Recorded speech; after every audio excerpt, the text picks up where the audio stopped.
Today we are reacting to the song Ghosts by Imbrium. This is a smaller band that hit me up asking me to check out their new song. It was, I believe, the lead vocalist, Luke, who was in touch with me, and I'm absolutely happy to see what's going on here. They are a progressive metal band from the UK, so this should be right up my alley. And if you yourself are a lesser known artist and you'd like me to check out your work on the channel, please get in touch with me. If you don't know me, my name is Ohakade. I am the composer for the symphonic metal project Valkata.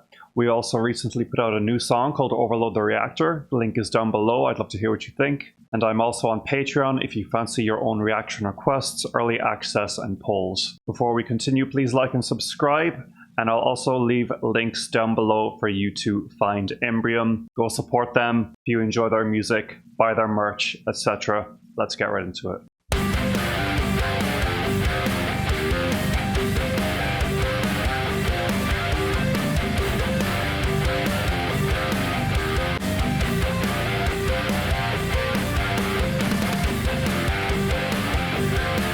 That's a fun opening riff. Hang on, I have to go back there a sec. Did I mishear something? Let's just hear this again from the beginning. There's an odd little dip in the sound there, as if the entire song fades out and then back in really quick. Did you hear that? Right there. Maybe it's a stylistic thing that I have to get used to hearing, but that strikes me as a bit odd. But let's not get bogged down in it just yet. Let's keep it going, because this is actually a very fun riff.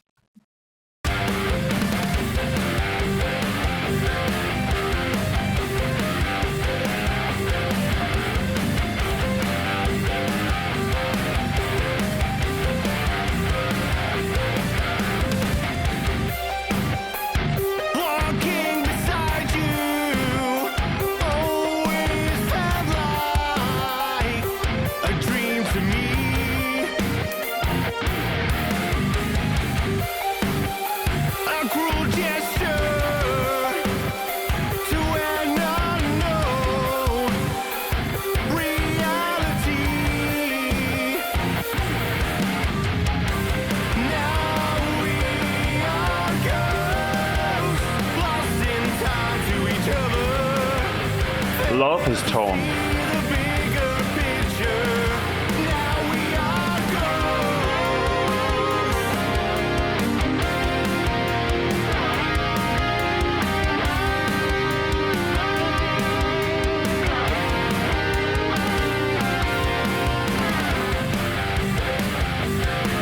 Okay, let's stop it right there.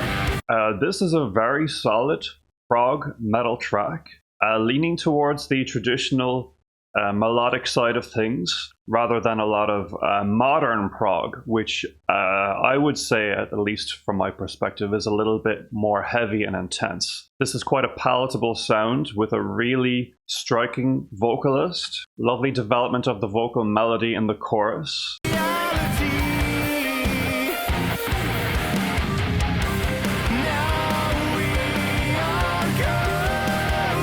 Like how it goes up like that. Really pretty.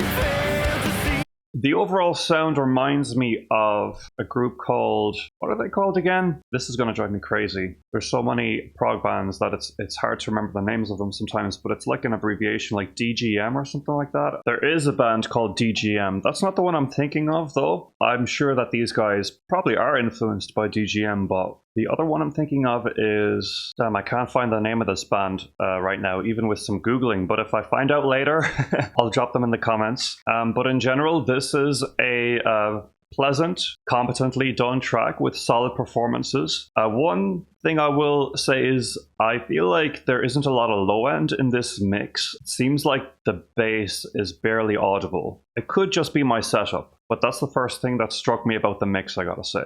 Let's keep it going.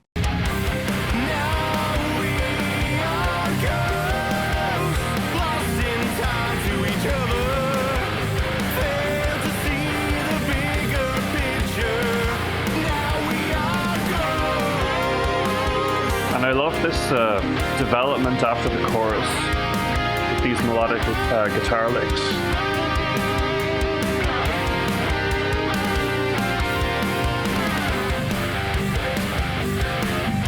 I can hear the bass if I pay really close attention.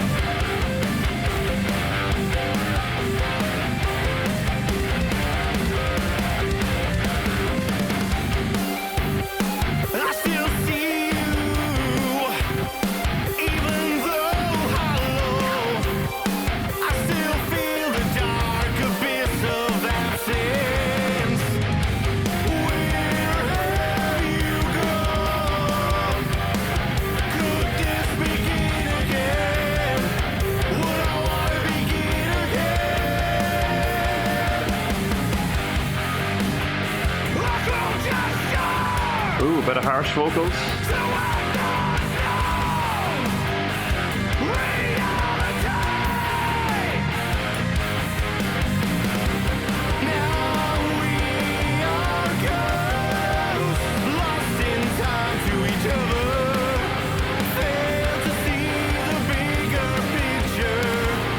A very pretty melody in the chorus.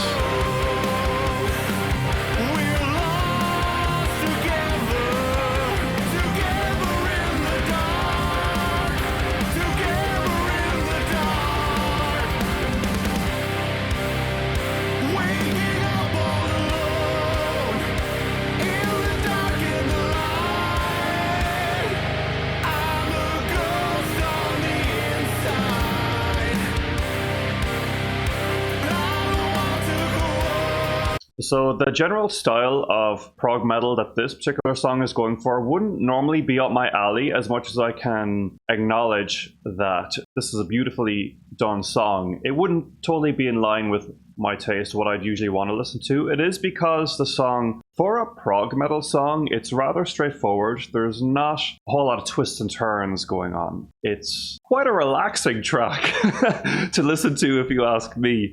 Now, maybe I've listened to too much extreme stuff and my earbuds have been ruined by all that. So I don't mean to knock this song for the style it's going for, because it's nailing the style that it's going for. But for my own taste, I would love some more intense moments, some heaviness, some unexpected flair. But I guess since this is the song that got a music video, it is, I guess, maybe more structured as a single to be more commercially appealing. My favorite part of the song is Luke.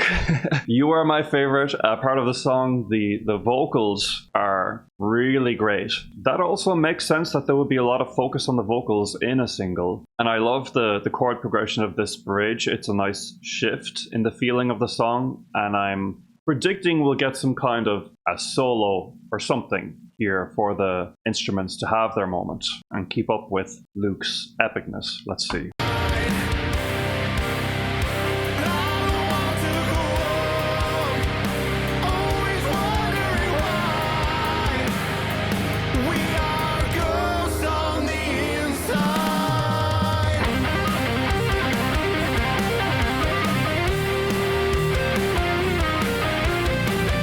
Really, really nice solo.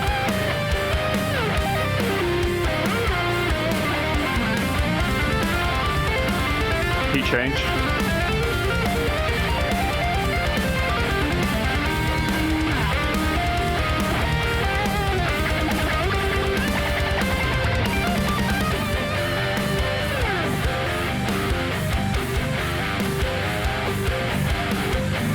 This is quite a satisfying drop, even though it's pretty much the same riff that we've had before. The way they structured that solo into the drop was quite satisfying.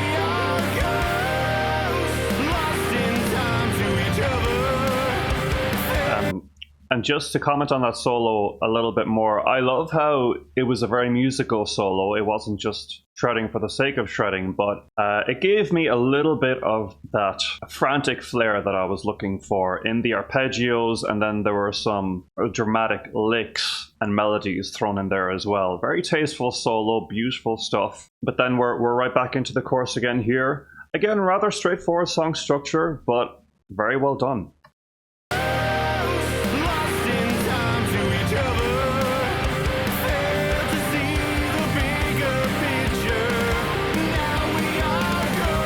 There's a There is a consistent keyboard riff through the whole song. It seems the keyboard's role, at least in this particular song, is that sort of ghostly texture, if you will, fitting with the title. It's a sort of howling melody in the background. I wonder if the keyboardist does more in some of their other songs, maybe a little bit of a solo or a melody where the keyboardist actually takes the spotlight for a second. That would be nice.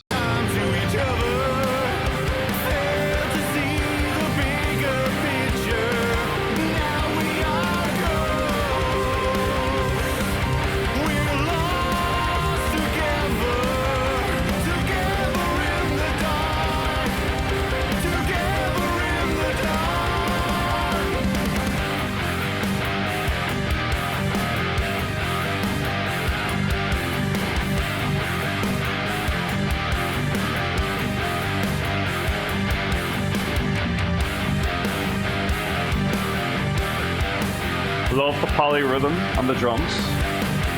Good shift.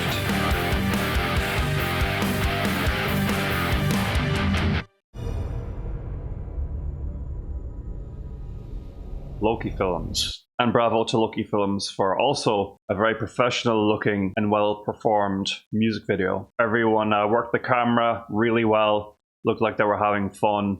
Visually expressed the feeling of the music. Yeah, so like in general, this is really solid. Well produced, except for my criticism about the bass. Would love to have had more of that low end in the mix. Solid riffs, quite a traditional song structure and sound. The highlights of the song were the vocals, especially the vocal melody in the chorus and that solo. And I'm assuming that this rather safe approach to the songwriting and rather restrained approach to prog metal is due to it being put forward as a single. But if this is the general style that they go for, that's all well and good too. My ears personally are hungry for maybe some more experimental sounds. Again, heavier sounds, but that's just me as a listener. I'm quite confident that their sound is going to hit hard for a very broad audience. Now, I am going to have a look at the lyrics. I found them on a random website, so they might not be correct, but I'll give them a read and see what I can come up with. So the lyrics are using the metaphor of a ghost, or the metaphor of being ghosts, to express the sort of lost feeling that one feels when they are enduring a breakup, I assume. It says, "We are ghosts lost in time to each other." Like these two people who have separated are almost like ghosts haunting the earth, walking aimlessly because they're so lost without each other. I find the very first verse to be the most intriguing part of the lyrics. It says, "Walking beside you always felt like a dream to me, a cruel gesture to an unknown reality." I like this verse the most because it's a little harder to decipher on first glance, but I think the cruel gesture is referring to maybe the idea that their ex-partner was never really planning on loving them forever and would eventually leave them at some point. I like that because it's a little mysterious. It's open to interpretation. The lyrics of the rest of the song, while fitting with the vocal melody, certainly, and the meaning of the song in general, or what I perceive the meaning to be, are good enough, but they're missing that element of mystery that I personally enjoy. Like a bit more on the nose. The lines, "Waking up all alone in the dark and the light. I'm a ghost on the inside. I don't want to go on." I feel that there could be some effort put into exploring different ways to word lines like that. Like the line, "I don't want to go on." It's a powerful statement. I don't want to go on. That's a really powerful statement. It's well paired with the melody. Just the words themselves, again, I'd like to explore how else that line could be phrased. Like, what do ghosts do? What are they associated with? There's so much imagery associated with that concept, like walking through walls, appearing briefly as an apparition, noises in the night. I'm looking for a more Shakespearean poetic wording of lines like that. And that's just me getting picky again. but it's kind of the way I think about stuff, because I'm hugely inspired by the concept of ghosts. So when I see a line with wording as simple as "I don't want to go on," it feels more human to me. That's a much more human, everyday phrasing of things. But if we're ghosts, we're going on forever. There is no end to going on. What is the equivalent of "I don't want to go on" for a ghost perspective? Yeah, I'm overthinking it. But since I'm taking the time to take a look at this track and the lyrics, I really do care about letting you guys know every single thing that comes to mind. So I hope you guys found this feedback useful. It was a pleasure checking out your song. Let me know if there's more coming. I would definitely be interested in hearing it. And if you are a viewer who just discovered this group from this reaction, also let me know what you think. Let them know how you feel about their music. And if you are a new fan of theirs, follow them on their socials. I'll leave links in the pinned comment below. Again, if you don't know me, my name is Ohak Cade. I'm the composer for the symphonic metal project Valkada. We also just put out a new song called Overload the Reactor. The link is also down below. I'd love to hear what you think. I'm on Patreon if you fancy your own reaction requests, early access, and polls. And there's also a link to my full reaction database spreadsheet if you're curious about all of the other music I've covered on the channel. Otherwise, please like, subscribe, comment, hit the notification bell, and I will talk to you guys again soon. Thanks so much and take care.